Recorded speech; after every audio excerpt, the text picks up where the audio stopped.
Hello, everybody. This is Gregory with 5-Minute Catholic Apologetics and Living, where 5 minutes of your time may get you to the divine. Today, we're going to talk about the importance of art in our faith. Now, before we begin, let's start with a prayer. Nomine Patris et Filii et Spiritus Sancti. Amen. Gloria Patri et Filii et Spiritui Sancto, sicut erat in principio et nunc et semper et saecula saeculorum. Amen.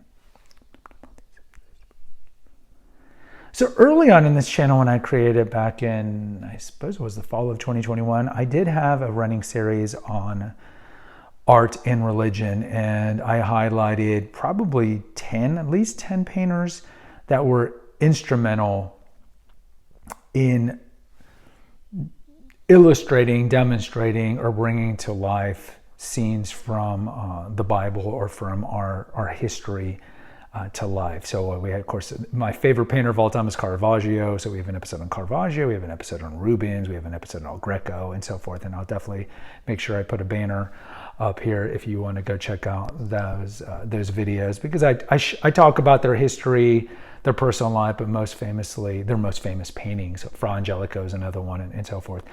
But I think we've really lost scope of this, especially in America, and in churches that have been built in the last 50, 60 years. I've mentioned the book Ugly as Sin by Michael Rose on a couple of other episodes where he talked about church architecture. And I think it's an important book, and he wrote it probably about 30 years ago about what were the trends that happened typically after Vatican Council II. Not to necessarily blame Vatican Council II, you just tend to see these trends after Vatican Council II, where we got rid of the statuary, we got rid of the stained glass, we got rid of a lot of things that were kind of hallmarks of Catholic churches since the legalization of the faith by Constantine. And now you kind of go into many Catholic churches that were built in the 60s, 70s, and 80s. And I mean, at their most drastic forms, and we talk about this in that playlist of churchical abuses that drive me crazy. In their most drastic forms, many of them don't even look like a Catholic church. They might have an altar. And I have that Instagram channel, Catholic or Protestant, and there's a link in the episode notes, and I can't get into it because for some reason, every time I ask for the pin, it doesn't send me the pin. So I haven't posted church pictures over there probably in months, but there's probably about 50 postings over there. So I post a picture of a church, and you have to tell me if it's Catholic or if it's mainline Protestant. So it's a fun little game you can play over there. But you've seen this trend, and I think this trend is a great disservice to us. And I'm not going to talk about the smells and bells. I just did an episode probably a week ago on the smells and bells, but with religious art. There's a reason why we've been using religious art since the time of the catacombs. I've been to the Catacombs San Callisto outside of Rome, and there's other ones where you can see religious art in its most primitive form. And then as the church got legalized, and for example, Constantine sold or rented out buildings that we could use with the basilica style of architecture that you kind of saw in the Latin Rite, and then in the Eastern, more the octagonal, kind of like the Hagia Sophia in Istanbul. You just saw a proliferation of art that's put on the walls, and it's beautiful. And I think when you go to Europe, if you've never been to Europe, if you go to Europe or Latin America, you walk into these. I would say that the high Gothic will have it in the stained glass, and later on with the probably Renaissance and Baroque and Neoclassical, it's less the stained glass and more of the paintings, that you're just overwhelmed by this beauty. And why is art so crucial to elevating our faith? Well, I mean, the obvious one is that you see scenes of Jesus Christ, or scenes of the Blessed Virgin or Joseph or the Old Testament. A great example is like the Sistine Chapel. Right? Sistine Chapel on the front has the Final Judgment by Michelangelo. And I mean, does every parish need to have, albeit a bad facsimile of the Last Judgment? But I think it'd be great just for every parish behind the altar, just have a judgment of Matthew 25, right? The judgment of the goat and the sheep, just to kind of remind us, try to keep us at our compass, on our bearings, like these are the sheep, these are the goats. I think it'd be helpful. Then you look at the ceiling, of course, of the Sistine Chapel, which you can visit, and that's where they have the papal conclave from the Old Testament. So not only is it didactic and educational and that we can learn about the faith, but it's inspiring. So going back to the didactic, this is one of the ways we used to teach the faith back in the day when the large majority of people were illiterate. We would teach the children and we would teach the catechists through art, right? This is the Annunciation. This is the agony in the garden. This is the ascension of Christ into heaven. You can teach through art, and that is important. But there's something about beautiful art, whether it be Raphael, whether it be El Greco, whether it be Poussin later on, or Bouguereau even later than that, either kind of the last great religious painters like Bouguereau. There's something that is sublime. There's something that elevates your faith when you see either on panel or on canvas or in stained glass these scenes of Christ's life or of salvation history in general. And you kind of juxtapose that with parishes where you go into the church and there's nothing, there's no religious art. There might be like one statue of Jesus, or maybe a Virgin of Guadalupe, or maybe a Divine Mercy image, which again, these are great to have, but you juxtapose them to what our churches used to be.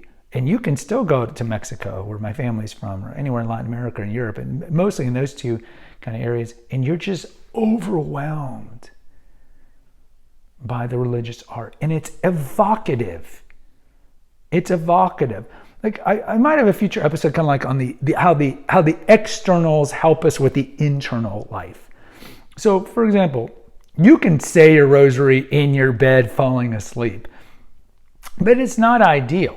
It's more ideal to do it kneeling, looking at a crucifix or looking at a picture of Jesus, because the externals will elevate the internal. So in other words, the posture that you have, things that you're looking at, things that you smell will put you into a state of mind or a mode that's more conducive to the internal, which is prayer and meditation and all these things like that. And it's no different with churches. If you walk into a church that looks like 17th century Puritan whitewashed Protestant churches, yes, you can pray. We talk about this kind of mega church architecture, that you can walk into a mega church and you can't even tell it's a Christian place, and they might have a podium, but that's it. Yeah, of course you can pray in there. You could go pray. I could go pray when I'm on a Ferris wheel at a carnival, but there's something to be said about putting yourself in a state of mind that lends yourself to focus on God. And art does that. And you're really reminded of that when you go to churches that have a lot of art, whether it's stained glass or conventional art. And even Protestants and atheists, they'll go to Italy or France or wherever they go into these churches. Now their mindsets can be very different, of course, and they might have some snippy things to say. And like one of the classes is, why don't they just sell these church and all these possessions? We have an episode on that. Why don't you just sell the Pieta by Michelangelo? But they might have snippy things, but even they, deep down, lower, deep in the cognitive dissonance that they have, will be like, wow, this is a beautiful place. This is a beautiful church. Protestants will say that all the time. They'll go to a Catholic church, they'll be like, God, this place is beautiful. The old Catholic churches. And why do we consider it beautiful? Because it's evocative. It's evocative. Whatever brand of Christian you are, seeing a picture of Jesus, multiplication of the loaves or whatever it is, walking on water, it's evocative. It elevates your faith, and therefore we should have more of these things. And so I would tell you, we as Catholics have the ability, they say like voters have the ability to vote by their feet. So like if you live in the People's Republic of California and you don't like the policies there, you can move to Florida. It's the same thing with Catholics. Canonically, by canon law, you do not have to attend the parish that you're geographically close to. So if the parish in your neighborhood is one of those kind of post-Vatican II, spiritually devoid looking churches, vote with your feet. And more often than not, especially if you live in a large town, the churches in downtown, the old churches, will have the bells and smells, and they'll have the religious art still there, and attend Mass there. I'm very blessed that I attend a church of the Ordinariate of the Church of St. Peter, which I colloquially will call it like the Anglican Rite of the Catholic Church, but it's not Anglican Rite. But the church I attend has stained glass going all the way down. It's got tons of stained glass and tons of paintings, tons of statues. And also where I go to daily mass, I live in a small town outside of the large town that has this parish. I live in a smaller town that has a church that was founded like in 1840. And the church that currently exists is, I think, built like in 1890. And it's the same thing. They have this stained glass and they have the statues. And so I'm very blessed to be able to go to these churches. But for a large majority of my life, I've gone to parishes growing up or in college or in my 20s and 30s that were just the opposite. And the majority of parishes in the Archdiocese where I live, sadly, I would say, are bereft of religious art in their churches. And it's very sad. And of course, you can have a conversation with the pastor, and I'm sure there are some pastors that are very earnest and would love to have more religious art or would like to totally to just demolish this church and build a traditional church, but they can't. They just don't have the money, or the bishop won't approve it.